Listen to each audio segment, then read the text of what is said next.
कृष्ण गोविंद हरे मुरारी, हे नाथ नारायण वासुदेव, हे नाथ नारायण वासुदेव, हे नाथ नारायण वासुदेव, श्री कृष्ण गोविंद हरे मुरारी, हे नाथ नारायण वासुदेव। देवसुतं देवं कंसचाणूरमर्दनं देवकी परमानंदं कृष्णं वंदे जगद्गुरुं। भगवान श्रीकृष्ण परमात्म्याच्या चरित्राचं चिंतन आपण करतो आहोत। भगवंताच्या अवतारापासून या चरित्राला आपण आरंभ केला। भगवंताचा मथुरेतला अवतार, भगवान गोकुळामध्ये येतात आणि गोकुळामध्ये सगळीकडे आनंदाचं वातावरण होतं। भगवंतांनी गोकुळामध्ये काही लीला करायच्या ठरविल्या आणि भगवंताच्या जन्मापासून येण्यापासून लीला सुरू झाल्या। ह्या ज्या सर्व लीला केल्या जातात, या लीला करण्याच्या पाठीमागचं एक महत्त्वाचं कारण आपल्याला भक्तिशास्त्राने असं सांगितलंय, भक्तांमध्ये अंतःकरणात भक्तिसुख वाढावं म्हणून भगवान ह्या लीला करतात। या सगळ्यांना लीला म्हटलंय। बऱ्याच ठिकाणी आपल्याला शंका निर्माण होण्यासारखी आहे म्हणून या सगळ्यांकरता शब्द लीला असा शब्द वापरला। निर्गुण असलेला परमात्मा चोऱ्या करायला लागला, हे काय बरोबर आहे का? अनंत ब्रह्मांड ज्याच्या उदरामध्ये आहे तो बालक रूपाने नंदबाबाच्या घरी रांगायला लागला, हे कसं शक्य आहे? अशा कोणतेही प्रश्न किंवा शंका आपल्या मनामध्ये निर्माण होऊ नयेत म्हणून शुकाचार्य भगवंताच्या या सगळ्या ज्या काही क्रिया आहेत त्याला लीला असा शब्द वापरतात। आणि या लीला लीला म्हणून स्वीकारल्या पाहिजेत। त्या त्या काळामध्ये आनंद देणाऱ्या म्हणून त्या लीला स्वीकारल्या पाहिजेत, भक्तिसुखाची वृद्धी करणाऱ्या म्हणून त्या स्वीकारल्या पाहिजेत। भक्तिसुखाची वृद्धी करण्याकरिता या लीलांचीच आवश्यकता आहे। जोपर्यंत भगवान बाळकृष्ण म्हणून रांगणार नाहीत तोपर्यंत यशोदेला भगवंताच्या संबंधाने प्रेम निर्माण होणार नाही। यशोदेला जर माझा मुलगा म्हणून प्रेम निर्माण व्हायचं असेल तर भगवंतांनी रांगलं पाहिजे। तळवे तळहात टेकीत डाव्या गुडघ्याने रांगत आपण ऐकून आलो। भगवंतांनी या संबंधाने काहींचे उद्धार केले, हेही आपण ऐकून आलो। उखळबंधनासारखी लीला केली, विश्वरूप दर्शन दाखविण्यासारखी भगवंतांनी लीला केली। खोड्या करायला सुरुवात केल्या, चोऱ्या करायला सुरुवात केल्या। चोऱ्या करताना काही मित्र गोळा केले, त्या मित्रांची लक्षणं आपण परवा पाहून आलो। पापापासून परावृत्त करणारे, चांगल्या गोष्टीमध्ये प्रवृत्त करणारे, गुह्य गोष्टी गुह्य म्हणूनच ठेवणारे, सद्गुणांचं प्रकटीकरण करणारे, संकट समयी एकट्याला सोडून न जाणारे आणि पाहिजे त्या सर्व वस्तू देणारे जे आहेत त्याला मित्रत्व असं म्हटलं जातं। ही मित्रत्वाची लक्षणं आपण पाहिली। भगवंतांनी हे सगळे मित्र गोळा केले, सुरद मित्र, सखा मित्र, प्रिय सखा मित्र आणि प्रिय नर्म सखा मित्र। भगवंताच्या वयाने मोठे असलेले जे आहेत तेही भगवंताचे मित्र आहेत, त्याला सुरद मित्र असं म्हटलंय। भगवंताच्या वयापेक्षा लहान असलेलेही भगवंताचे मित्र आहेत, त्याला सखा मित्र असं म्हटलंय। भगवंताच्या वयाच्या बरोबरीचे असलेले जे मित्र आहेत त्यांना प्रिय सखा असं म्हटलंय। आणि भगवंतांनी केलेल्या रहस्यमय असणाऱ्या ज्या लीला आहेत त्या लीलांच्या बरोबर फक्त भगवंतांनी ज्या मित्रांना आपल्या बरोबर अंतरंगामध्ये घेतलं त्याला प्रिय नर्म सखा मित्र असं म्हटलंय। या सगळ्यांना घेऊन भगवंतांनी चोऱ्या करायच्या ठरवल्या। ह्या चोऱ्या हे जरी एक लीला असली तरी त्याच्यातला एक थोडा भावनिक किंवा त्याच्यातला एक वेगळा भाव काळ आपण पाहून आलोय। फक्त त्याला काय झालं तेवढा विचार फक्त आपल्यासमोर मांडतो। भगवान दह्या दुधाच्या चोऱ्या करतात। मुळात चोऱ्या ह्या 5 पद्धतीच्या सांगितल्या। पाप हरणत्व अवच्छेदकाने भगवंताकडे चौर्यत्व आहे। 1 पाप हरणत्व अवच्छेदक, जन्म मरण निवर्तकत्व अवच्छेदक, जन्म मरण हरणत्व अवच्छेदक, चित्त हरणत्व अवच्छेदक, वस्त्र हरणत्व अवच्छेदक आणि दही दुग्ध हरणत्व अवच्छेदक। अशा 5 पद्धतीच्या चोऱ्या सांगितल्या.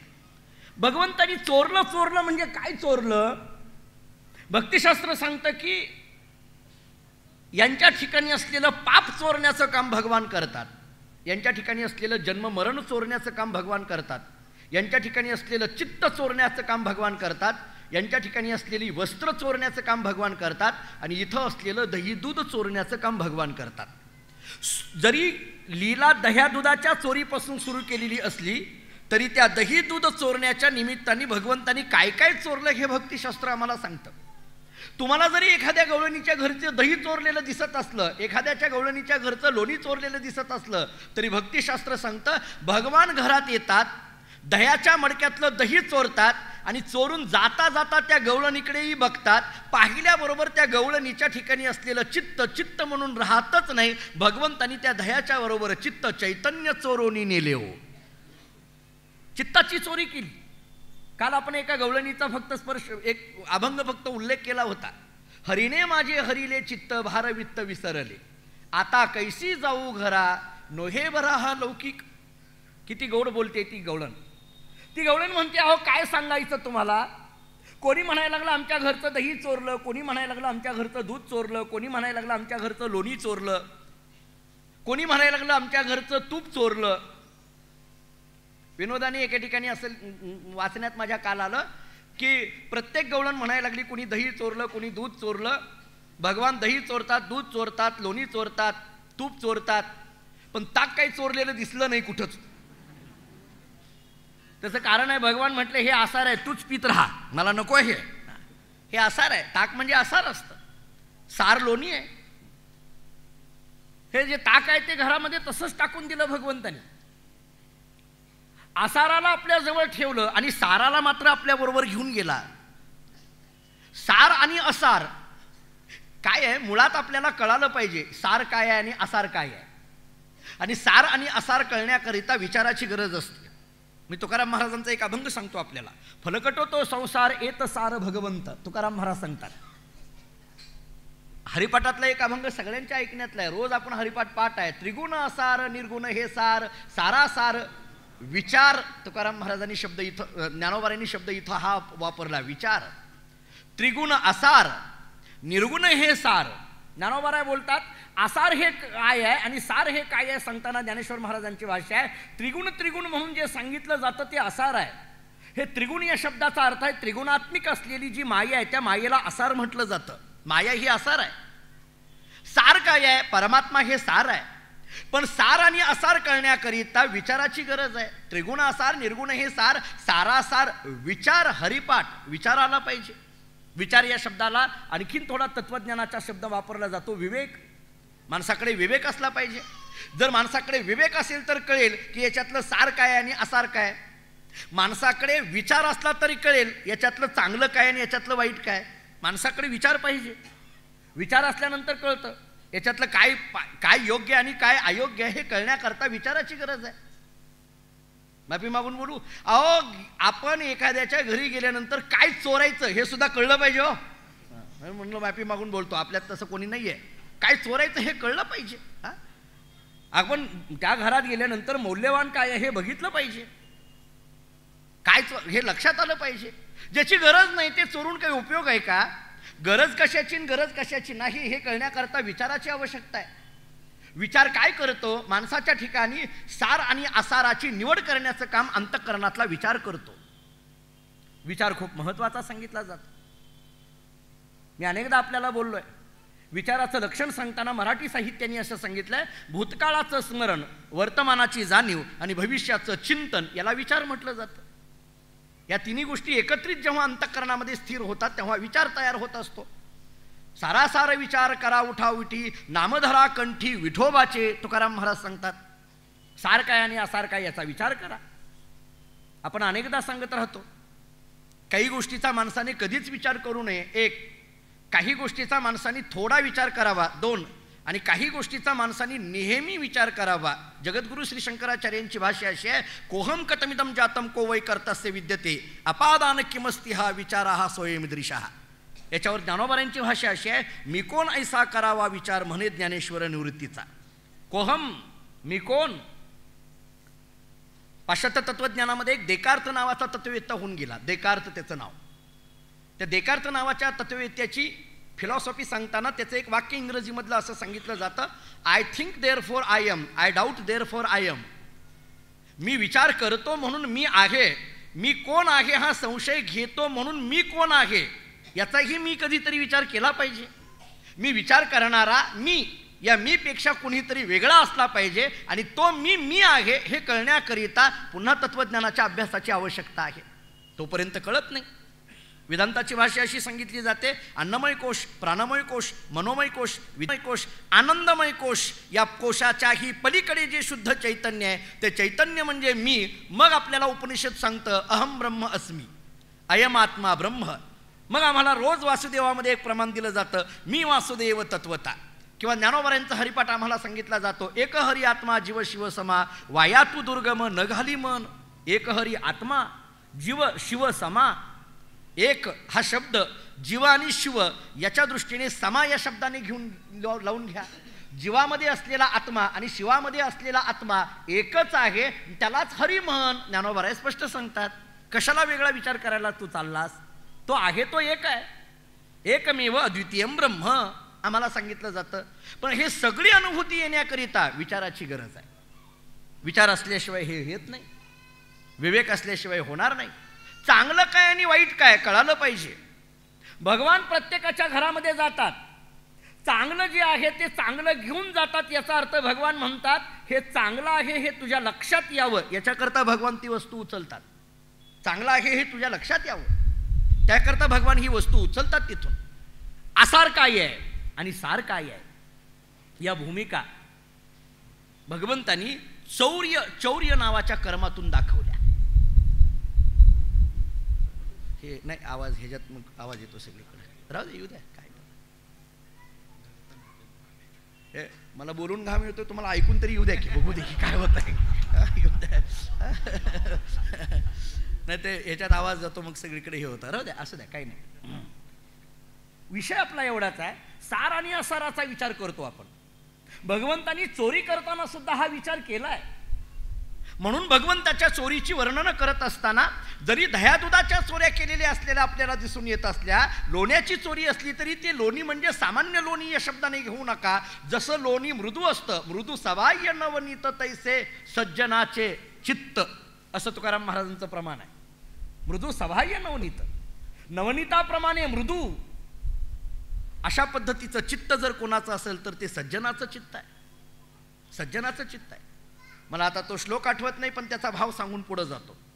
नवनीताबद्दल आणि चित्ताबद्दल बोलताना असा सांगितला जातो श्लोक, नवनीत म्हणजे लोणी, लोणी वितळतं. पण ते लोणी कधी, लोणी आणि चित्त, सज्जनाचं चित्त, संतांचं हृदय आणि लोणी एकच आहे असा भाव आहे. हे लोणी वितळतं, पण कधी वितळतं? स्वतःला आच लागल्यानंतर लोणी वितळतं, पण दुसऱ्याला आच लागल्यानंतर जे वितळतं त्याचं नाव सज्जनाचं चित्त आहे. ते दुसऱ्याला आच लागल्यानंतर सुद्धा वितळतं. दुसऱ्याला त्रास झाला की ह्यांचं हृदय वितळून जातं. ज्ञानोबरांचं फक्त पसायदान वाचलं तरी कळून जाईल. जे खळांची व्यंकटी सांडो हे सगळं बोलणं हृदय वितळण्यातलंच बोलणं आहे सगळं. मला बोलायचा मुद्दा एवढाच आहे, भगवंतांनी चोरी करायला सुरुवात केली. चित्त चोरलं. गवळण म्हणते माझं चित्त चोरलं. माझी एक शंका आहे, तुम्हाला पटते का बघा. ओके, एक विषय तरी मांडतो आपल्यासमोर. अभंग सगळ्याला माहीत आहे, हरीने माझे हरिले चित्त, सगळ्यांना अभंग माहिती आहे, पाठच आहे. भार वित्त विसरले. माझा मुद्दा एवढाच आहे, ती गवळण म्हणते माझ्या चित्ताचं हरण झालं. ऐका बरं, माझं चित्त चोरलं.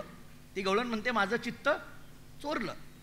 असं आहे, माझं चित्त चोरलं.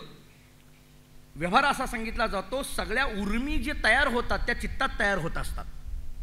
उर्मी ज्या सगळ्या तयार होतात त्या चित्तामध्ये तयार होत असतात.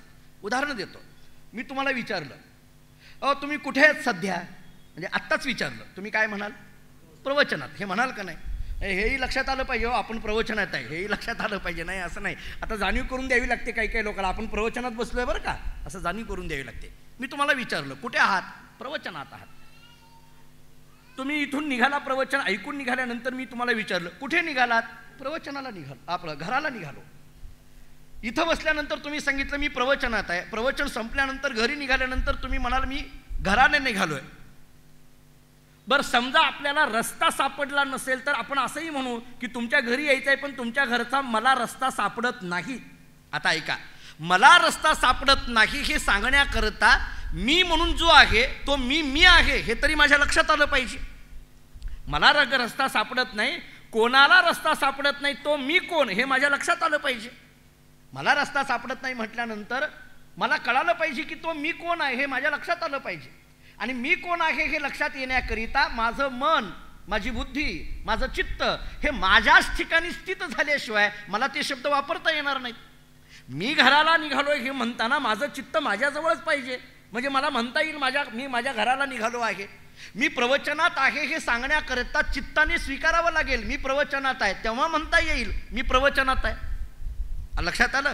मी प्रवचनात आहे हे म्हणण्याकरिता चित्तानं अगोदर स्वीकारावं लागेल मी प्रवचनात आहे.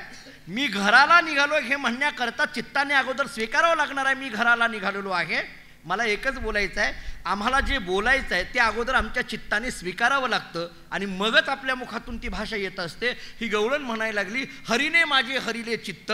प्रश्न एवढाच आहे, जर चित्ताचं हरण केलेलं असेल तर चित्ताचं हरण केलं ही म्हणणारी गवळण नेमकं कोण हे म्हणण्याकरता चित्त तिथं पाहिजे ना. आणि जर मग चित्तच नसेल तर माझ्या चित्ताचं हरण झालं हे कुणाला जाणवलं? हे जाणवलं कुणाला? चित्ताचं हरण झालं हे म्हणण्याकरिता अगोदर चित्त तिथं पाहिजे.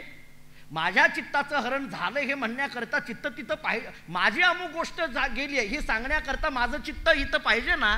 माझ्याजवळचं घड्याळ माझं हरवलं हे म्हणण्याकरिता माझ्या चित्ताने माझा घड्याळाचा आकार धारण केला आहे. माझं घड्याळ कोणतं होतं ते मला माहीत आहे, माझं घड्याळ हरवलं हे मला माहीत आहे. मग मी बोलू शकतो माझं घड्याळ हरवलं आहे, माझा मोबाईल हरवला आहे हे म्हणण्याकरता मोबाईलनी चित्ताने माझ्या मोबाईल आकार धारण केला पाहिजे. माझा मोबाईल हरवला आहे हे मला कळालं पाहिजे. मग मी म्हणू शकतो की माझा मोबाईल हरवला आहे.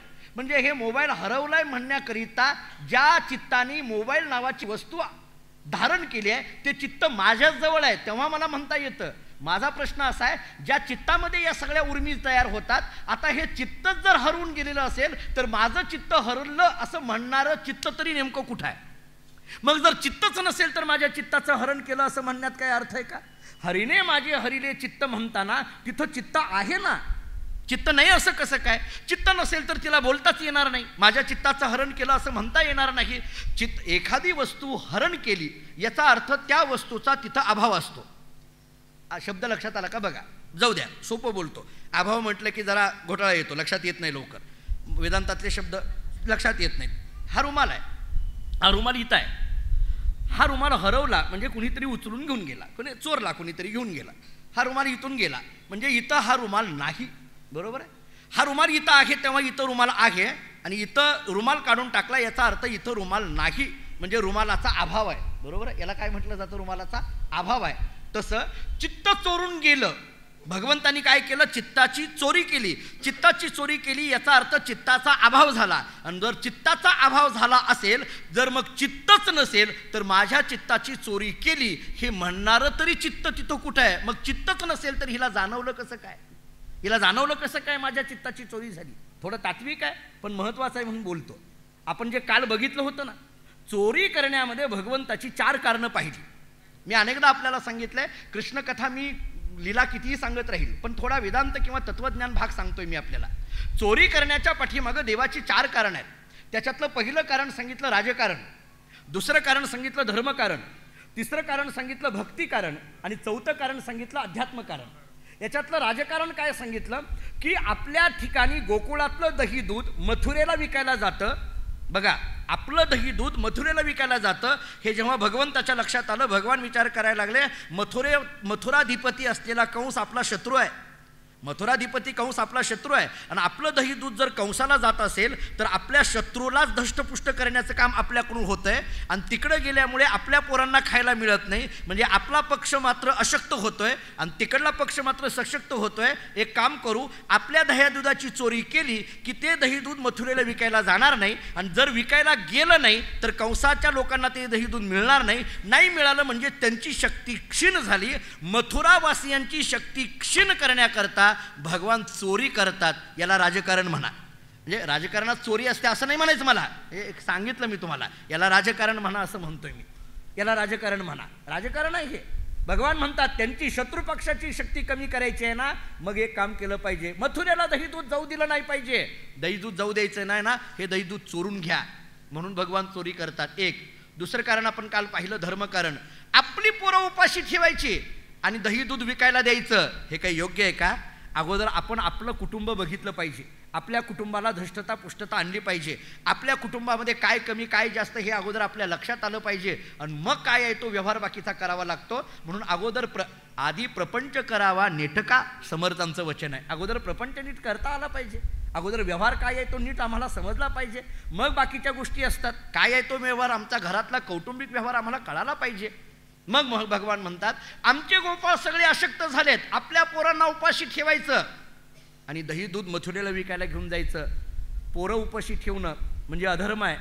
हा अधर्म होऊ नये, मग यांना खाऊ घातलं पाहिजे, धर्म सिद्ध झाला पाहिजे, म्हणून भगवान चोरी करतात. धर्मकारण. तिसरं कारण सांगितलं भक्तिकारण. खरं बघायला गेलं भगवान चोरी करतात म्हणजे भगवंताची इच्छा आहे म्हणून चोरी करतात अशातला भाग नाही. ज्यांच्या घरी दही दूध आहे का नाही त्या गवळणीलाच वाटायचं यांनी यावं आणि चोरी करावी. का? कारण त्या निमित्ताने याला बघता येतं आणि याला बघितलं की आपलं मन समाधान होतं, हे त्या गवळणींची इच्छा आहे. त्या गवळणींना असं वाटायला लागतं की भगवान आपल्या घरी यावा, त्यांनी चोरी करावी म्हणजे त्याला डोळे भरून पाहता येईल. मग त्या गवळणींची जरी इच्छा मला पाहण्याची असेल, मी घरी यावं अशी असेल, तर मग मी घरी येऊन चोरी केली. कशा करता? त्या गवळणींना मी दिसावा याच्या करता. याला भक्तिकारण. ही तीनही कारण जरा बाजूला ठेवा. माझं चौथं महत्त्वाचं कारण चाललंय अध्यात्मकारण. भगवंतानी चोरी केली म्हणजे दह्या दुधाची नाही, चित्त चैतन्य चोरून नेले हो. हरिने माझे हरिने चित्त, भारवित्त विसरले, आता कैशी जाऊ घरा, नोहे बरा हा लौकिक. ती गवळण म्हणायला लागली मला कळेना, कुठं जायचं लक्षात येईना, का जायचं कुठं जायचं लक्षात येईना. ज्या चित्ताच्या माध्यमातून जायचंय ते चित्तच आता माझं जागेवर नाही. माझं काय झालंय मलाच कळे नाही, मला समजत नाही, मी विसरून गेले सगळं. चित्त जेव्हा जागेवर नसतं तेव्हा विसरून गेले. हे सगळं मला पुढं सोडवायचं आहे अभंग, पण मूळ मुद्दा मला असा मांडायचा आहे, चित्त जर हरण झालं तर चित्ताचं हरण झालं हे म्हणण्याकरिता तरी चित्त पाहिजे का नको? चित्ताचं हरण झालं म्हणण्याकरता चित्त पाहिजे ना. जर चित्तच नसेल तर चित्ताचं हरण झालं असं तरी कसं म्हणता येईल? चित्त जागेवर पाहिजे ना त्याच्याकरता. हे अमुक झालंय असं म्हणण्याकरता तिथं जागेवर पाहिजे ना. तिथं याच्याकरता तत्वज्ञानाने एक अर्थ केलाय. ऐका, एका वाक्यात अर्थ सांगतो, कळो न कळो पण अर्थ ऐकून पुढे चला. चित्ताच्या ठिकाणी 3 गुणांचा संबंध सांगितला, तमोगुण, रजोगुण आणि सत्वगुण. ऐका, तमोगुण, रजोगुण आणि सत्वगुण. चित्ताच्या ठिकाणी असलेला तमोगुण काय करतो, रजोगुण काय करतो आणि सत्वगुण काय करतो. आपण अनेकदा ऐकलं हे, फक्त त्याच्यातले भाव सांगतो.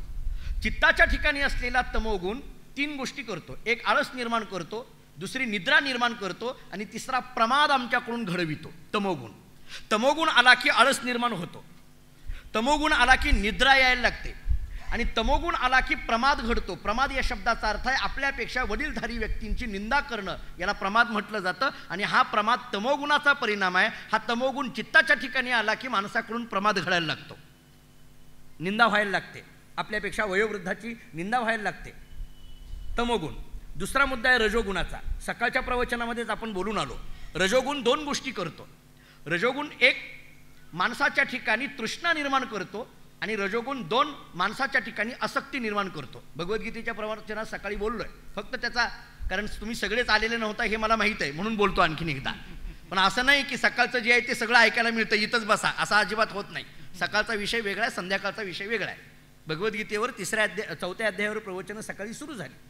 त्याच्यातला एक विषय बोलताना फक्त त्यातलं एक वाक्य सांगतोय आता. रजोगुण काय करतो, तृष्णा निर्माण करतो आणि आसक्ती निर्माण करतो.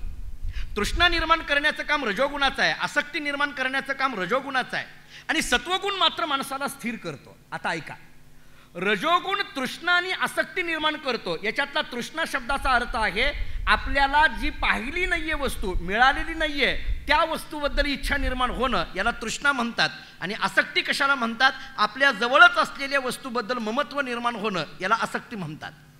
या दोन्ही गोष्टी रजोगुणाच्या आहेत, आसक्ती आणि तृष्णा. याच्यातला जो आसक्ती शब्द आहे तो गवळणीच्या संबंधाने खूप महत्त्वाचा आहे. घरामध्ये असलेल्या गवळणी, घर आहे तिथं दही दूध आहे, तिथं असलेल्या वस्तू आहेत, या वस्तूबद्दल त्यांच्या मनामध्ये निर्माण झालेलं ममत्व, माझं निर्माण झालेलं हे जे ममत्व आहे, हे माझं आहे, हे माझं आहे, हे माझं आहे. भगवान काय करतात, या माझं म्हणायला लावणारा जो रजोगुण आहे चित्ताच्या ठिकाणी निर्माण झालेला, त्या गवळणीच्या ठिकाणी असलेल्या चित्ताच्या ठिकाणी असलेला जो रजोगुण आहे, म्हणजेच रजोगुणाने युक्त असलेलं जे चित्त आहे, त्या चित्ताची चोरी भगवान परमात्मा करतात.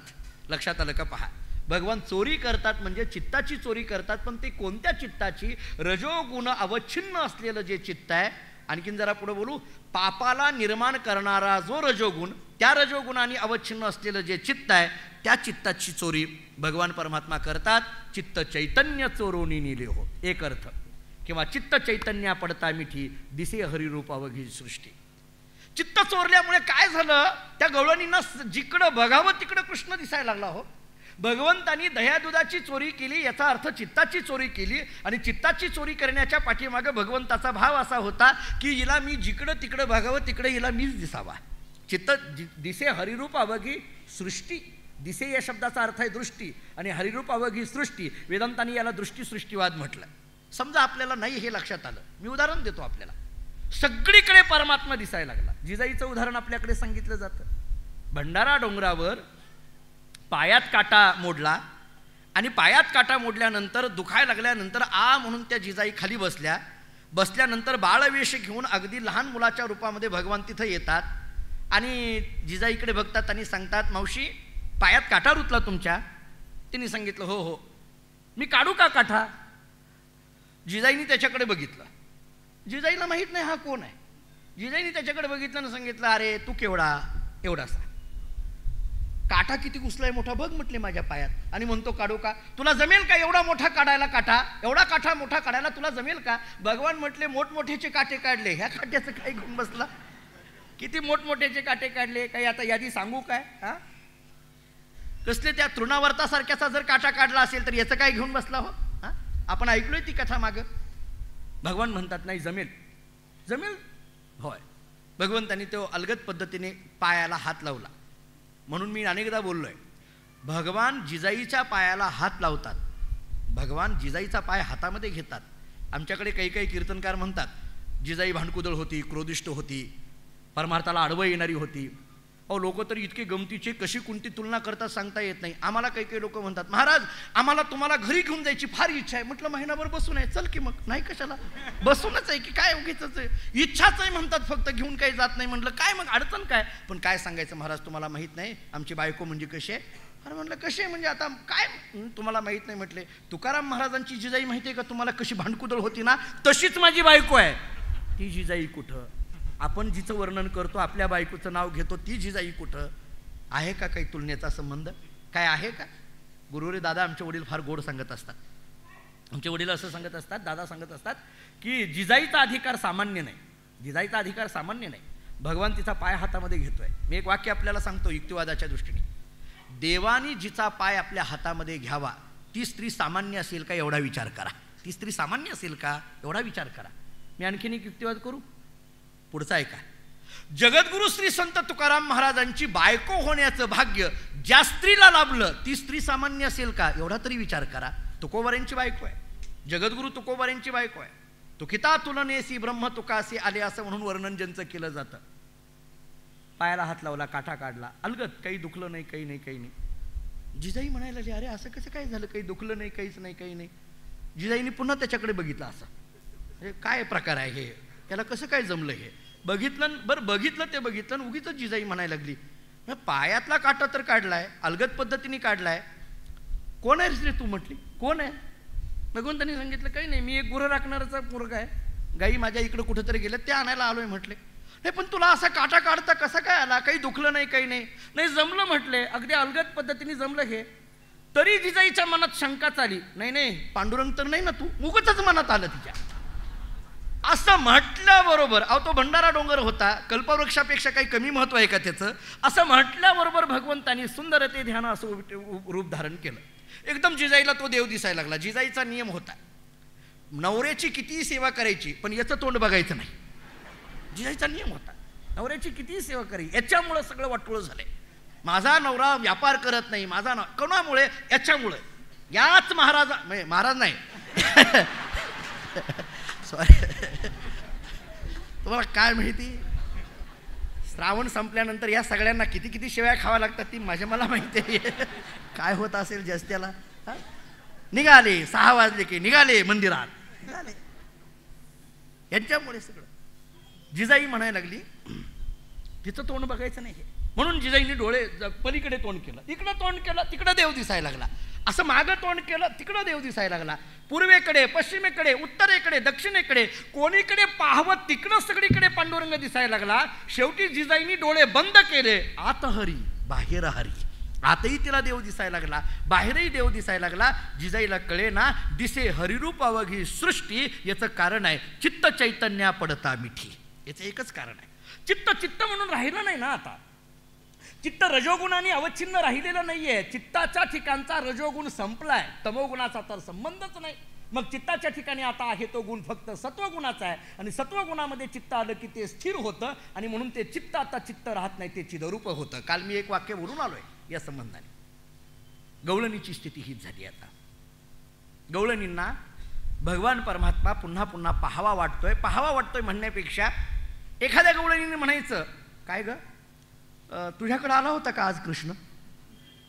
का ग? नाही, कालपासून काही दही तसंच आहे म्हणून म्हटलं, बाकी काही नाही. म्हणजे आता यांची इच्छा व्हायला लागली चोरी करावी यांनी, त्यानिमित्ताने तरी याचं दर्शन होईल. दुसरीने म्हणायचं नाही माझ्याकडं, मग असं करू, तिकडं बघू इकडं बघू, नाही इकडल्या गल्लीत असेल तिकडल्या गल्लीत असेल. उगीच काहीतरी कारण काढायचं आणि यशोदेच्या घरामध्ये जायचं, असंही काही करायचं.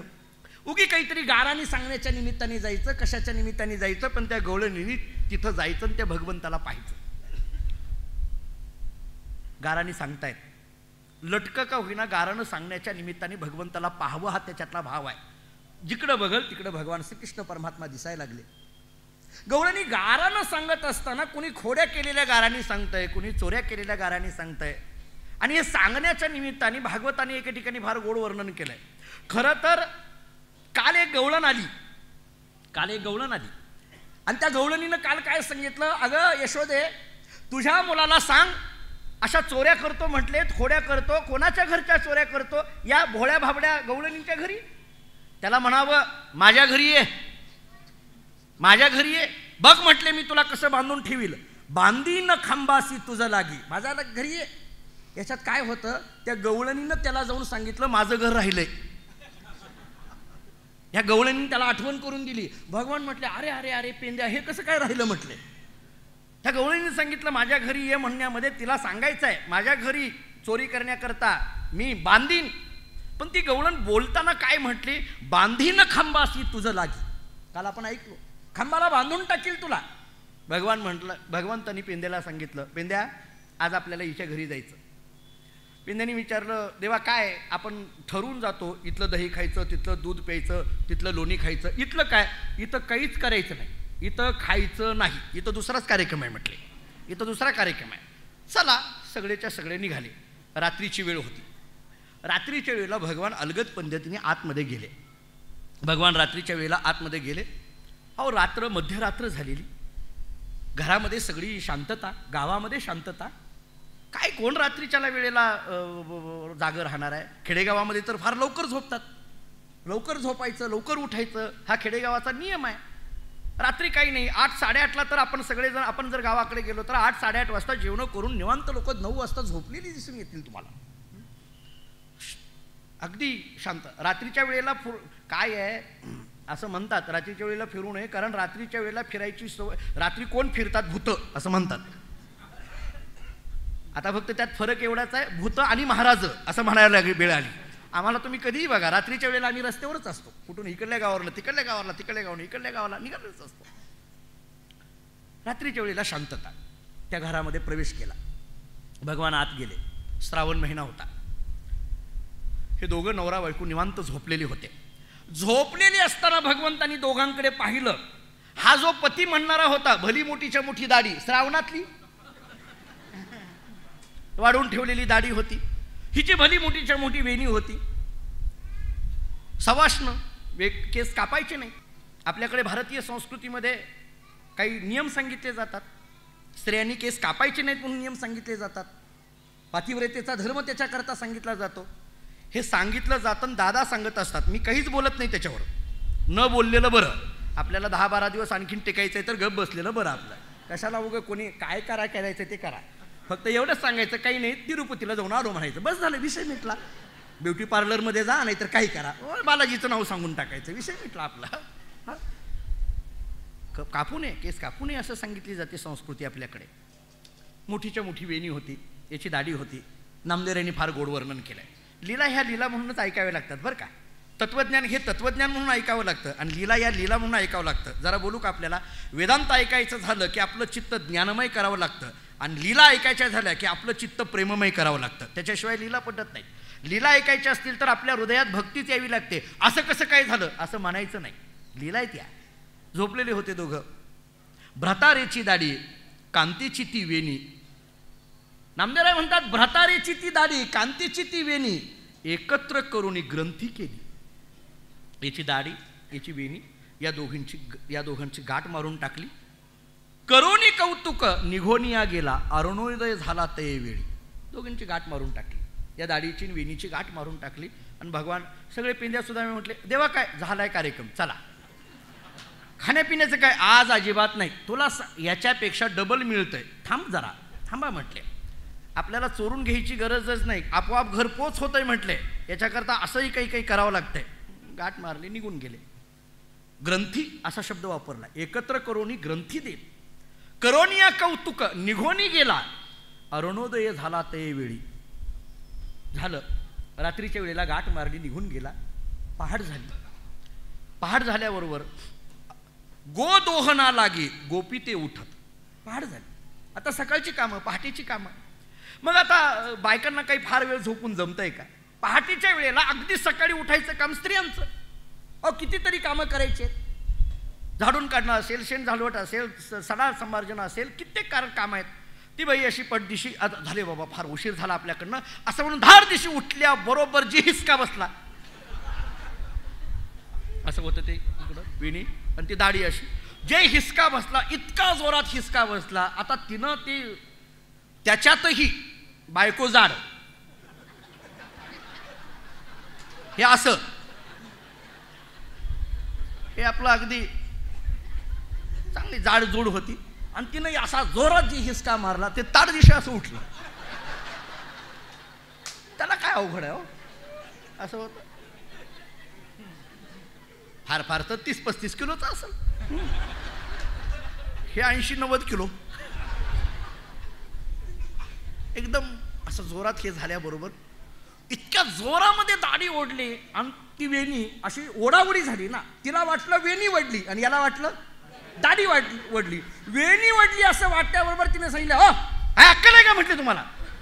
हा, किती वय आता? 60 उलटली की काय वेणी वडता म्हणते, तुम्हाला काही कळतं का नाही? त्यानं एवढ्या जोरात झाल्यावर तो म्हटला, तुला तर अक्कल आहे का माझी दाढी वाढायला लागली म्हटले. हा, हे दोघं असं बोलायला लागले. ते बरं रात पहाट झालेली, काय दिवे आहेत का पूर्वीच्या काळामध्ये, काय आहे? आणि हे एकदम अशी ओढाओढी झालेली, काय चाललंय ते कळेना. कोण मग दोघांचे हात तर दोघांजवळ आहेत, मग ओढाओढी व्हायला लागली काय? तिनं जरा असं निरखून बघितल्यानंतर लक्षात आलं हे कनेक्शन जोडलेलं. तिनं बघितलं, हे काय केलं, हे तुम्ही काय केलंय? तो म्हटलं, मीच तुला विचारतोय हे काय केलंय, काय झालंय? हे गोदोहना लागी गोपी ते उठत, वेणी हसडत दाढी संगे. नामदेवराय बोलतात, सगळ्याला प्रमाण आहेत बरं, आपलं मनाचं काहीच नाही ह्याला, नामदेवरायची प्रमाण आहेत. बालक्रीडा. गोदोहना लागी गोपी ते उठत, गोपी उठायला लागली. गोदोहना लागी, गोदोहना म्हणजे बाकी घरातली काही कामं असतील, गाई वगैरे, ते धुण्याच्या संबंधाने धार काढायच्या आहेत, हे काढायचं आहे, त्याच्याकरता उठायला लागली. उठल्याबरोबर काय झालं, वेणी हसडत दाढी संगे. वेणी आणि त्या दाढीचा असा हिसका बसला आणि बघितल्यानंतर हे काय झाले लक्षात येईना. या दोघांच्या मध्ये गाठ बांधलेली लक्षात आलं. गाठ बांधली. अरे रे रे, गाठ बांधली आहे म्हटले. तिने विचारलं, कुणी मारली गाठ ही? तो म्हटला, माझा तोच प्रश्न आहे, कुणी बांधली गाठ? तिने सांगितलं, बरं जाऊ द्या, आता ती मारली त्यांना, गाठ तर बांधली आहे ना, सोडायचं बघा, बरं सोडायचं बघा. त्यानं सोडायला सुरुवात केली. त्यानं असं हळूहळू सोडायला, इकडून तिकडून सोडायला सुरुवात केली. आता 35 किलोचं किती लागणार आहे ताकद? तो म्हटला, तूच प्रयत्न कर, आता मला काही सुटेना, गाठी काही सुटेना. तिनं प्रयत्न करायला सुरुवात केली. तिलाही काही गाठ सुटेना. काही केल्याने गाठ सुटेना. किती प्रयत्न केला तरी गाठ सुटेना. अरे गाठ कशी काय सुटेना? किती प्रयत्न केला तरी गाठ सुटत नाहीये. गुरुरे दादा सांगायचे काल्याच्या कीर्तनात, दादा सांगत असत, अहो लग्नात गाठ बांधतात, बरोबर आहे की नाही? लग्नामध्ये ते गाठ बांधतात आणि ते कोणाच्या साक्षीने बांधतात? ब्राह्मणदेवाच्या साक्षीने बांधतात. पुजारी ब्राह्मणदेव असतात तिथं, ब्राह्मणदेवाच्या साक्षीने ती गाठ बांधली जाते. दादा असं सांगत असत की ब्राह्मणदेवाच्या साक्षीने गाठ बांधलेली मरेपर्यंत सुटत नाही. सुटते का? हे तर ह्यांच्या बापानी बांधलेली आहे, भगवंतानी बांधलेली गाठ कशी सुटणं शक्य आहे? काही केल्याने सुटे ना. इकडून बघायचा प्रयत्न केला, तिकडून दोघं असं करायचे, असं कुठून आहे का त्याचा पदर एखादा तरी. गाठी सोडताना फार गंमत असते महाराज. गाठी सोडणं एक कला वेगळीच आहे बघा तुम्ही. आता आपल्याला गाठी मारायची सवय आहे, त्यामुळे गाठी सोडायच्या माहितीच नाहीत आपल्याला. गाठी मारणं ती गाठी सोडणं एक कला वेगळी येते. त्याने प्रयत्न केला, बघायला लागला, इकडे सुटे ना. आता काय करायचं? किती प्रयत्न केला, बरं थोडा आपण ओढाओढी करू, म्हणजे जरा धागा सुटला तर सुटला त्याच्यातून, म्हणून त्याने असं ओढायला. इकडून केस तुटायचा वेळ आली, पण गाठ काय तुटे ना. दाढीची पण गाठ तुटे ना. काही केल्याने गाठ तुटे ना. काय करावं आता? अरे हे गाठ आता काय? तेवढ्यामध्ये एक काम करू म्हटले. एक काम करू, काय? कापू म्हटले. आता काय इलाज नाही, कापू असं. ते म्हटले, हे बघा मी पतिव्रत आहे, आपल्या केसाला अजिबात हात लावायचा नाही. हा सगळा पहाटे कार्यक्रम चालू यांचा. अजिबात नाही. माझी जर वेणी कापली गेली, जर बाहेर गेल्यानंतर जर मला विचारलं प्रवचनाला गेल्यावर, असं ती म्हटली, आपल्या तिथं नाही, ती म्हटली, असं जर विचारलं, कुठे गेली केस, एवढे चाललेत केस किंवा डोक्याची, काय झालं असं जर विचारलं तर काय? अजिबात नाही, आमच्या वेणीला हात लावायची नाही. तो म्हटलं माझाही श्रावण आहे, मध्येच कसं काय? आणखीन 10 दिवस आहे राहिले शिल्लक, मध्येच म्हणजे कसं काय? जमणार नाही आपल्याला सुद्धा. दोघांची सुरू झाली. मग एक काम करू, मध्यभागी, मधीच जसं जमेल तसं म्हटले. तो म्हटला, हा बरोबर ठीक आहे, काय हरकत नाही. विळी आहे ना आपल्या घरी? विळी आहे ना? होय. आणि जा बरं, आण जा. ते म्हटलं ती म्हटली आण जा नाही, चालायचं कुणी. आता तसला कार्यक्रम नाही, जे आहे ते दोघांनी मिळून जा, म्हणजे कुणी जा, कुठे जा, मिळून चालायचं. चला चला, झालं, निघाले. स्वयंपाकघरात गेले, ती विळी घेतली, त्या विळीने असे कापायला सुरुवात केली. खूप प्रयत्न केला तरी पण काही कापेना. सोडायचा प्रयत्न केला, सुटेना. कापायचा प्रयत्न केला, कापेना. शेवटी जवळ चिमणी आहे, आपण ती हे करून जाळूनच टाकू. आता काय? आता विलाज नाही, आता काय विलाज नाही, काय करणार? म्हणून त्या चिमणीच्या प्रकाशामध्ये ज्योत पेटवली आणि ती जाळण्याचा प्रयत्न केला, जळेना. नामदेवराय काय वर्णन करतात ऐका आता. सोडिता सुटेना, जाळीता जळेना, कापिता कापेना काही केल्या. नामदेवरायांचं स्पष्ट प्रमाण आहे. सोडिता सुटेना, जाळीता जळेना. अरे नामदेवराय म्हणतात या दोघांनी प्रयत्न केला सोडायचा, सुटेना. या दोघांनी प्रयत्न केला कापायचा, कापेना. या दोघांनी प्रयत्न केला जाळायचा, जळेना. काही केल्याने, किती प्रयत्न केला तरी काही होईना. कापायचा प्रयत्न केला, सोडायचा प्रयत्न केला, जाळायचा प्रयत्न केला. काही करावं, काय करावं, काय करावं? सकाळ झाली, पहाटे उठलेली. 2-2.5 तास हे कार्यक्रम चालू होता. सकाळ झाली, भगवान तिच्या दरवाजापर्यंत आले सगळ्या गोपाळांना घेऊन. गवळणबाई, अख्खं गोकुळ जागं झालं आणि तुम्ही कसं काय बंद आहे? आणखीन उठा, बघा ह्याचा कार्यक्रम. उठा उठा. दरवाजा मोठ्याने वरवायला सुरुवात केली.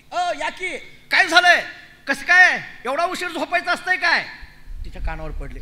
ती म्हणली, बघा एक तर आपली असली फजिती, कधी नाही ती, आज सकाळ सकाळच आलाय आणि मला माहित आहे ती एकटा नसणार आहे, घेऊन आला असणार आहे फौज. बघा म्हटले, कसं आहे ती म्हटले, हे बघ आता नावं त्याला ठेवण्यात वेळ घालू की हे सोडायचं कसं बघ. हो ती प्रयत्न करते पण काय होईना ना. किती प्रयत्न केलाय, सुटे ना. ह्याचं ओरडणं सुरूच आहे. मोठमोठ्याने हाका मारायला लागलाय, या की बाहेर लवकर, या की, ह्यांनी बोलवलंय, त्यांनी बोलवलंय, आम्ही आलोय, तमुक आलोय. बरं त्यानं गप बसला नाही, गल्लीतली 10-5 घरं गोळा केली. या या या या, काहीतरी झालंय, या. काही माणसं ह्याच्यात फार माहीर असतात महाराज. काही झाल्यानंतर गोळा काय आहे ते माणसांचे प्रकारच असतात. असं काहीतरी होऊनच बघावं.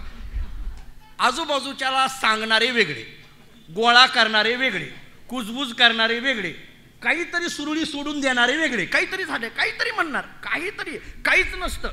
नाही काहीतरी झालं असेल बरं का, नक्कीच. अहो तुम्हाला माहित नाही, रात्री झालं होतं काहीतरी त्यांचं दोघाचं, बघा काय झालं असेल. काही नाही हो, काही यांचा संबंध नसतो. बोलून रिकामी. गोळा केले 5-25 घरातली लोक, गल्लीतली लोक गोळा सोडा करे. ते म्हणायला लागले, हे बघा तो गल्लीतली लोक गोळा करायला लागलाय, काहीतरी करा. आता काय करणार, किती प्रयत्न केला तरी. ह्याने मोठमोठ्याने वाजवायला सुरुवात केली. शेवटी सगळे गोपाळ केले गोळा. गोपाळांनी मोठ्याने हाका मारायला सुरुवात केली. शेवटी ते म्हटले, हे बघा काहीतरी नक्की झालंय, दरवाजाच फोडा. फोडा म्हटले दरवाजा. मोठ्याने दरवाजा असा तोडला. आतमध्ये आले तर हा महासिनेमा असा सगळा होता.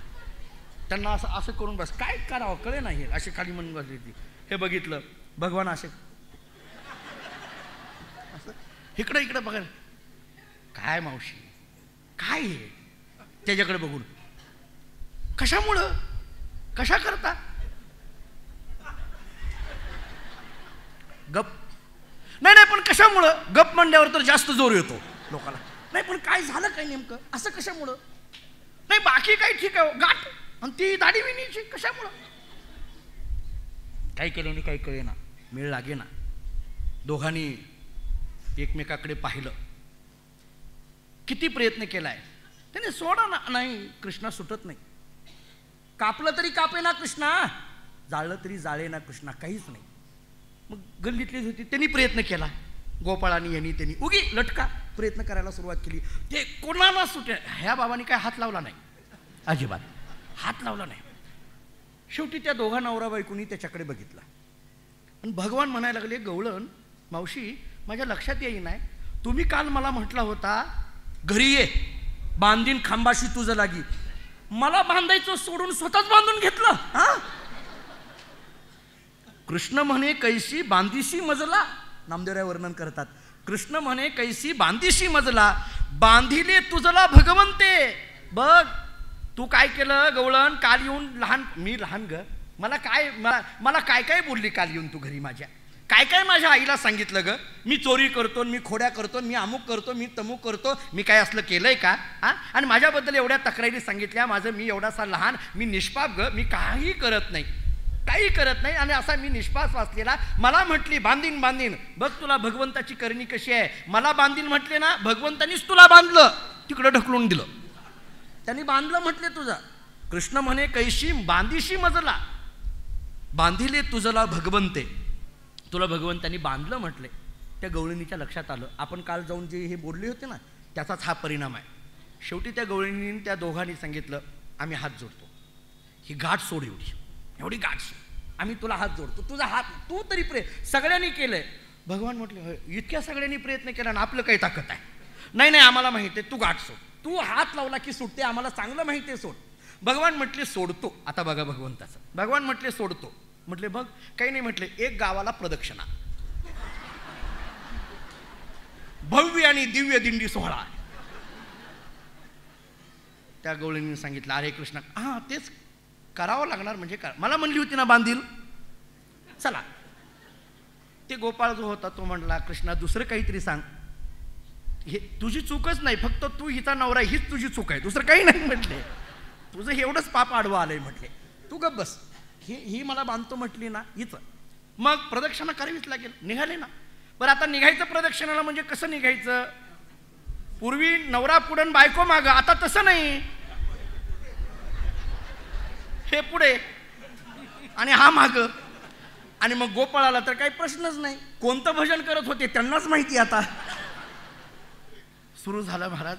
अख्ख्या गावाला सगळी एक प्रदक्षिणा घालायला सुरुवात केली. नंदबाबाला ही बातमी कळाली आणि कळाल्याबरोबर नंदबाबा तिथं आले. सगळेजण आल्यानंतर बघायला आले. नंदबाबांनी सांगितलं काय ते गोपाळाने त्या गवळीने सांगितलं, नंदबाबा काही करा, या गाठ सोडायचं सांगा, आम्हाला माहिती आहे याच्याशिवाय सुटणार नाही, काही करा. भगवान म्हटले नाही माझे काही ताकद नाही. अरे नाही तुझंच. भगवान म्हटले बाबा मला काय कळतं याच्यातलं. म्हटले नाही माझी ताकद नाही. म्हटले काही नाही. भगवान शेवटी नंदबाबा स्वतः गाठ सोडण्याकरता गेले. नंदबाबालाही सुटे ना गाठ. खूप प्रयत्न केला. शेवटी ही बातमी कुणीतरी यशोदेला सांगितली. यशोदा धावत आली. यशोदा बघायला लागली. मग सगळ्या गवळींनी तक्रारी करायला सुरुवात केली. यशोदेने विचार केला, आता बाकीचं परत बघू, अगोदर गाठ सोडायचं बघू. हात लावायला गेली, त्यालाही लवकर सुटेना. भगवान म्हणायला लागले, जर यशोदेकडनं नाही सुटली तर माझ्या आईचा तो कमीपणा राहील. म्हणून भगवंतांनी फक्त गाठीकडे असं बघितलं. गाठीकडे पाहिल्याबरोबर जी गाठ होती ती जागेवर सुटून गेली. गवळण आणि तो गवळी या गाठीतून मुक्त झाले. भगवान परमात्मा म्हणतात, बांधणारा मीच आहे आणि मुक्त करणारा मीच आहे. बांधणारा मीच आहे, मुक्त करणारा मी आहे. असा दोन्ही लीला करणारा भगवान परमात्मा गोकुळामध्ये रांगायला लागलाय. खेळायला लागलाय, चोऱ्या करायला लागलाय, खोड्या करायला लागलाय. पण या सगळ्या खोड्या असतील, चोऱ्या असतील, रांगणं असेल, या सगळ्या एक लीला म्हणून त्याच्याकडे पाहिलं जातं. गोपिकांना वरचेवर आनंद वाटतोय.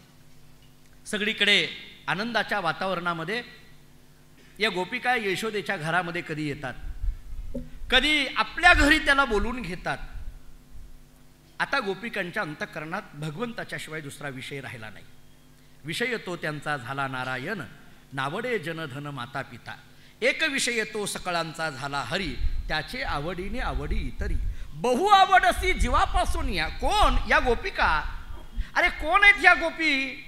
या गवळणी इतक्या भाग्यवान, भगवंताला स्पर्श करण्याचं भाग्य त्यांना भेटतंय, भगवंताला मिठी मारण्याचं भाग्य त्यांना भेटतंय, भगवंताला कडेवर घेऊन फिरण्याचं भाग्य त्यांना भेटतंय. ह्या गोपिका तरी कोण आहेत? काय या गोपी शब्दाचा अर्थ आहे? तत्वज्ञानाने असं सांगितलंय, गो या शब्दाचा अर्थ आहे इंद्रिय आणि पी या शब्दाचा अर्थ आहे पिबती. सर्वेंद्रियाने भगवंताच्या नामस्मरणाचं रसपान ज्यांच्या ठिकाणी चालू आहे त्यांना म्हटलं जातं गोपी.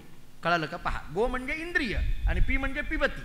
इंद्रिय सर्वेंद्रिय, पी पिबती, भगवान श्रीकृष्ण परमात्म्याचं रसपान करतात, त्या गोपी आहेत. नाही अर्थ कळाला, दुसरा अर्थ सांगतो. नाथ महाराज सांगतात, त्या जाण वेदगर्भीच्या श्रुती.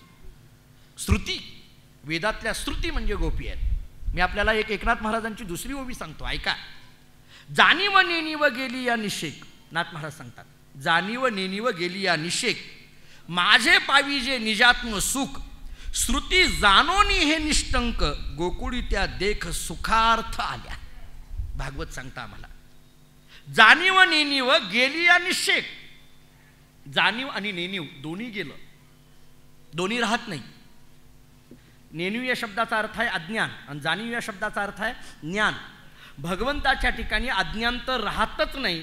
पुढचा ऐका, ज्ञान ज्ञान म्हणून सुद्धा राहत नाही. अज्ञान तर राहत नाही, अज्ञानाचा संबंधच नाही, तर सुतराम संबंध नाही अज्ञानाचा. पण जे ज्ञान ज्ञान म्हणून आहे ना, ते ज्ञान सुद्धा भगवंताच्या ठिकाणी पूर्ण समर्पण होऊन जातं. ज्ञान ज्ञान म्हणून सुद्धा राहत नाही. रोज आपण हरिपाठात म्हणतो, जाणीव नेणीव भगवंती नाही, हरि उच्चारणी पाही मोक्ष सदा. अज्ञान ज्ञान दोन्ही जिथं पूर्णपणे निषेक जातं. माझे पाविजे निजात्म सुख, माझं निजात्म सुख पावायचं असेल याच्याकरता श्रुती काय झाल्या? श्रुती जाणून हे निष्टंक, गोकुळी त्या देखा सुखार्थ आल्या. श्रुती सगळ्या गोकुळामध्ये आलेल्या आहेत. या सगळ्या वेदातल्या श्रुती आहेत. श्रुती तीन पद्धतीच्या, ऐका. कर्मपर श्रुती, ज्ञानपर श्रुती आणि भक्तिपर श्रुती. श्रुती म्हणजे ऋचा, मंत्र. वेदामध्ये उपनिषदामध्ये जे मंत्र आहेत ते मंत्र म्हणजे श्रुती म्हटलं जातं. आणि त्या श्रुती याच गवळणीच्या रूपाने गोकुळामध्ये आल्या. ह्या श्रुती तीन पद्धतीच्या, कर्म, ज्ञान आणि भक्ती. गवळणी सुद्धा तीन प्रकाराच्या. तुकाराम महाराज वर्णन करतात, कोणी सुना कोणी लेकी, कोणी एकी स्वतंत्रता. कोणी सुना असलेल्या गवळणी आहेत गोकुळामध्ये, कोणी लेकी असलेल्या गवळणी आहेत आणि कोणी स्वतंत्रता म्हणजे सासवा असलेल्या गवळणी आहेत. म्हणजे काही गवळणींकडे सून म्हणून बघितलं जातं, काही गवळणी लेकी म्हणून पाहिल्या जातात आणि काही गवळणी सासवा म्हणून पाहिल्या जातात. सून कोण, लेक कोण आणि सासू कोण? गुरुवरे दादा सांगत असतात काल्याच्या कीर्तनामध्ये, सून कोणाला म्हणायचं? जी सर्वांच्या बंधनात आहे तिला सून म्हणायचं. सगळ्यांचं ऐकावं लागतं तिला सून म्हणायचं. सगळ्यांचं मान राखावा लागतो तिला सून म्हणायचं. सगळ्यांची कार्य कामं करावी लागतात तिला सून म्हणायचं. कोणी सून आहेत कायम बंधनात आहे, तिचं नाव सून आहे. लेक कुणाला म्हणायचं? काही काल बंधनात आणि काही काल मोकळी, तिला म्हणायचं लेक. काही काल बंधनात, सासरला गेली की बंधनात आणि माहेरला आली की मोकळी. तिला काय बंधन आहे का? माहेरला आल्यानंतर तिनं सकाळी 6 वाजता उठावं, बंधन आहे का? माहेरला आल्यानंतर तिनं सकाळी घरातली लेकीचं बोलतोय, बंधन आहे का? नाही, मोकळी. तिला वाटेल त्या पद्धतीने राहू शकते. सून मात्र कायम बंधनात आहे आणि लेक मात्र काही काल बंधनात आहे आणि काही काल मोकळी आहे. गुरुवरे दादा असं सांगत असतात, जी सदाच मोकळी तिचं नाव सासू. वडील सांगत असतात, दादा सांगत असतात, काही नाही तिला बंधन. काय आहे मला सांगा तिला बंधन? तिनं प्रवचनाला येऊन बसलंच पाहिजे, आहे का बंधन सासूला? बरं त्याच्या पुढचं बोलू, पूर्ण तासभर तिनं ऐकलं पाहिजे, आहे का तिला बंधन? चालू प्रवचनातून उठून जरी गेली तरी महाराजाची ताकद आहे का बसा म्हणायची? थांबायचं नाही का महाराजाला बारशीत? त्या ताकद नाही ती महाराजाची. चालू प्रवचनातून उठून जाईल, चालू प्रवचनात पाय असा करून बसेल. तेवढाच करून घेतला, बाकी काही नाही. काय त्या सासूला एकीच्या मांडीवर देऊन बसेल असं, म्हणजे असं म्हटल्या लगेच द्यायला लागू नका, नाही असं नाही. सासू आहे, बंधन नाही तिला. हे झाले विनोदातले अर्थ. सोडा, ऐका आता तत्वज्ञानातले अर्थ. कायम बंधनात असणं, काही काल बंधनात आणि काही काल मोकळं असणं, आणि कायम स्वतंत्र असणं. कायम बंधनात आहे ते कर्म, काही काल बंधनात आहे आणि काही काल स्वतंत्र आहे ते ज्ञान, आणि कायम स्वरूपी स्वतंत्र आहे ती भक्ती. ऐका, काही काल बंधनात, कायम बंधनात ते कर्म.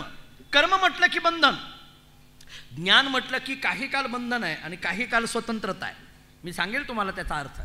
आणि भक्ती मात्र की कायमस्वरूपी स्वतंत्र आहे. भक्ती स्वतंत्र आहे. नारदानी भक्तिसूत्रामध्ये स्वयंफलरूपत्वात असं भक्तीचं चिंतन सांगितलंय. मी आणखीन एक वाक्य बोलू आपल्याला. कर्म हे साधन आहे, त्याचं फल वेगळं आहे. ज्ञान हे साधन आहे, त्याचं फल वेगळं आहे. आता पुढचं ऐका. कर्माचं फल अंतःकरण शुद्धी, ज्ञानाचं फल मोक्ष, भक्तीचं फल काय? भक्ती साध्य होणं हेच भक्तीचं फल आहे. माणसाच्या मनामध्ये भक्ती येणं हेच भक्तीचं फल आहे. म्हणून स्वयंफल रूपत्वात असं नारद भक्तिसूत्र सांगतं. भक्तीला साधन म्हणायचं का साध्य म्हणायचं? तर भक्ती साधनही आहे आणि साध्यही आहे. भगवत प्राप्तीपर्यंत केलेली भक्ती साधन आहे आणि भगवत प्राप्ती नंतर केलेली भक्ती साध्य आहे. याला ज्ञानोत्तर भक्ती असं म्हटलं जातं तत्वज्ञानाच्या भाषेमध्ये. आपला विषय चाललाय कर्म, ज्ञान आणि भक्ती. सून, लेक आणि सासू. सुना आहेत, लेकी आहेत, सासू आहेत. कर्म आहे, ज्ञान आहे, भक्ती आहे. या बंधनात असलेल्या जी आहे ती सून आहे. कर्म कायम बंधनात असतं. ज्ञान जोपर्यंत आम्ही गुरूंकडे जात नाही तोपर्यंत ते बंधनात आहे. आणि एकदा गुरूंकडे गेल्यानंतर गुरुवचने फुटली पहाट, सद्गुरूंच्या मुखातून त्या ज्ञानाचा उदय होतो. गुरु तेथ ज्ञान, ज्ञानी आत्मदर्शन, दर्शनी समाधान अति जैसे, किंवा ते ज्ञान पैगा बरवे, जरी मनी अति आणावे, तरी संता या भजावे सर्वस्वेसी. ज्ञानेश्वर महाराज आम्हाला सांगतात तिथं गेल्याशिवाय आम्हाला मिळणार नाही. म्हणजे तिथं गेलो की एकदा ज्ञान आलं की मग आम्ही मोकळे, पण तोपर्यंत मोकळे नाही. आत असूनही ज्ञान दुसरीकडे कुठं नाही आहे. ज्ञान काही शोधायला दुसरीकडे जाण्याची गरज नाही. तुझं आहे तुझं पाशी, परी तू जागा चुकलाशी. आतच आहे. पण काय झालं, आणखीन ते बाहेर आलं नाही. आणि जोपर्यंत ते आलं नाही, प्रगट झालं नाही, तोपर्यंत आम्ही मोकळे झालो नाही. मग प्रगट होत नाही तोपर्यंत बंधनात आहोत. प्रगट कधी होईल? सद्गुरूंची कृपा झाल्याशिवाय ते प्रगट होत नाही. म्हणून त्या ज्ञानाला लेक म्हटलं. आणि भक्ती मात्र स्वतंत्र आहे.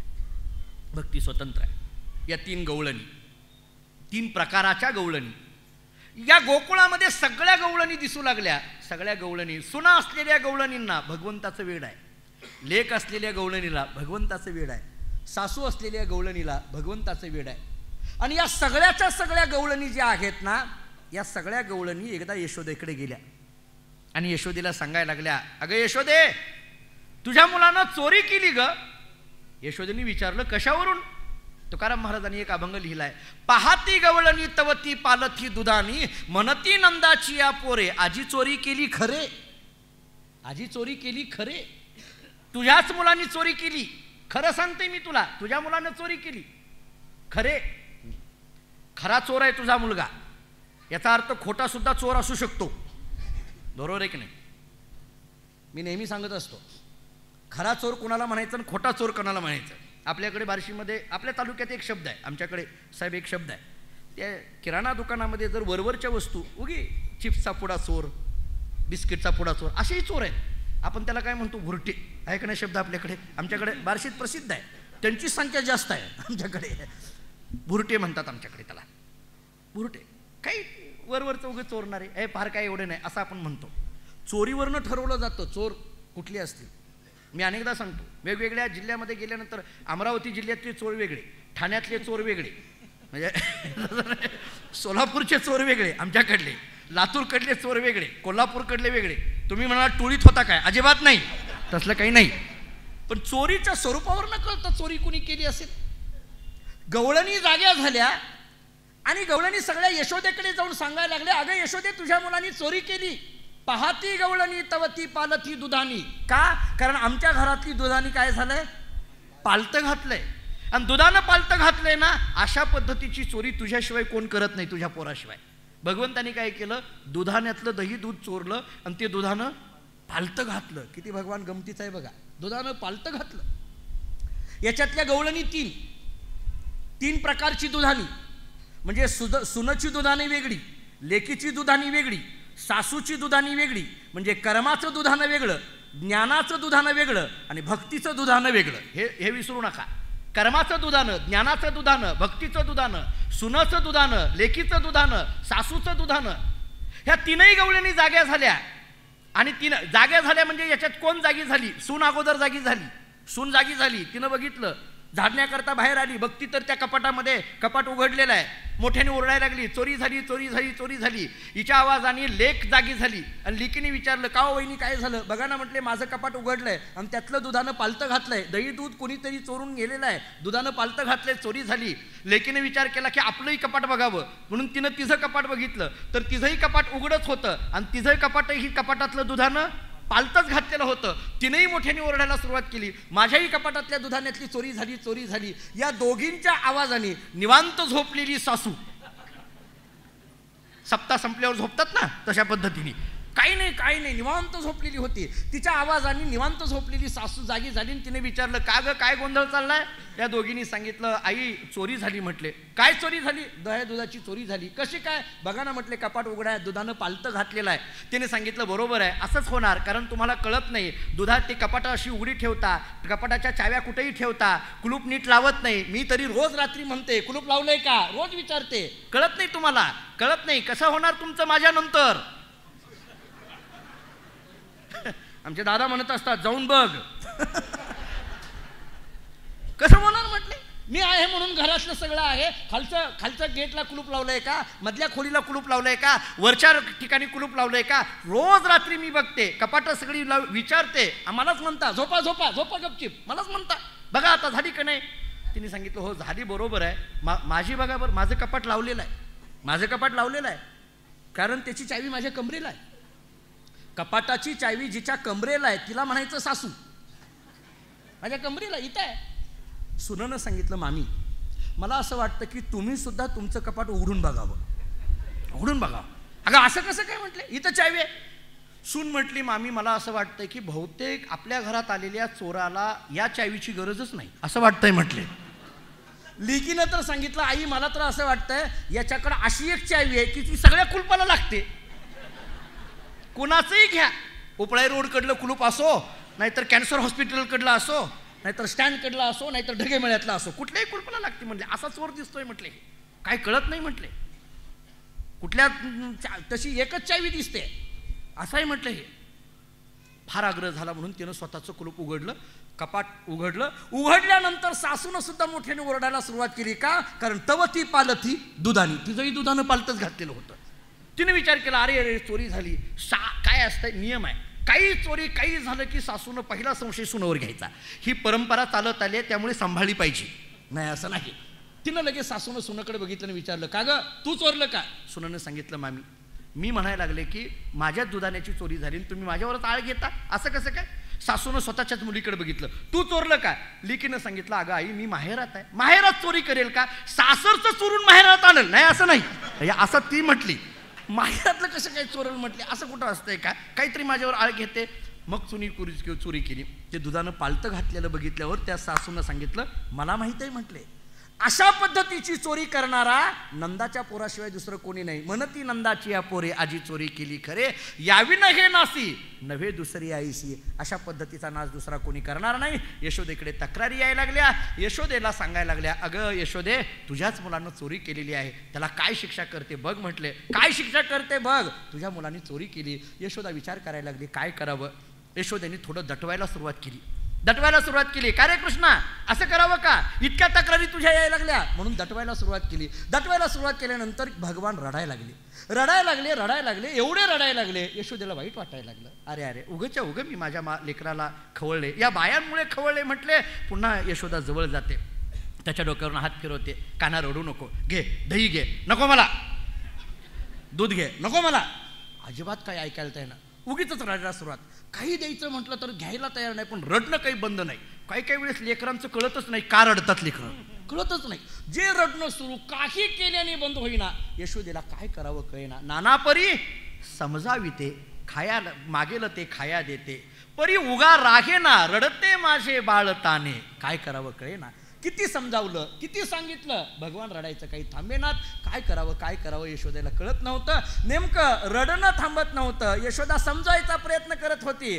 आणि नेमकं भर दुपारची वेळ असताना नेमकं राधा भगवंताच्या त्या नंदबाबाच्या घरात आली. राधेला असं भगवंतानी बघितल्याबरोबर भगवानाशी शांत झाली. राधेला पाहिल्याबरोबर भगवानाशी शांत झाले. यशोदा म्हणायला लागली, आत्तापर्यंत रडत होता आणि हिला बघितलं की शांत झाला, काय मला कळेना. भगवान शांत झाले. राधेला पाहिलं की भगवान शांत होतात. भगवान म्हणजे ज्ञान आहे आणि राधा म्हणजे भक्ती आहे. भक्तीला पाहिलं की ज्ञान शांत होतं, हा त्यातला अर्थ आहे. भक्ती ही ज्ञानाच्याही पुढची स्थिती आहे. भगवान म्हणतात मला शांत करणारी, माझं अस्तित्व सुद्धा स्थिर करणारी जर कोण असेल तर ती माझी भक्ती आहे. आणि भक्ती म्हणजे राधा आहे. राधा या पात्राची वेगवेगळी जरी वल्गना करत असला तरी राधा म्हणजे शुद्ध आणि शुद्ध भक्तीचं स्वरूप आहे, दुसरं काही नाही. राधा आल्यानंतर भगवान गप्प राहतात. भगवंताचा त्यातला काय तात्विक अर्थ आहे कळे ना. यशोदेने बघितलं आणि कृष्णाकडे बघितलं आणि कृष्णा अरे आत्तापर्यंत रडत होता, आता का गप्प झाला सांग बर. भगवान म्हटले 7:45 वाजत आले, आता नाही सांगत मी तुला. आई का मी गप्प झालो सांगतो म्हटले उद्या. श्री कृष्ण गोविंद हरे मुरारी, हे नाथ नारायण वासुदेव, हे नाथ नारायण वासुदेव, हे नाथ नारायण वासुदेव.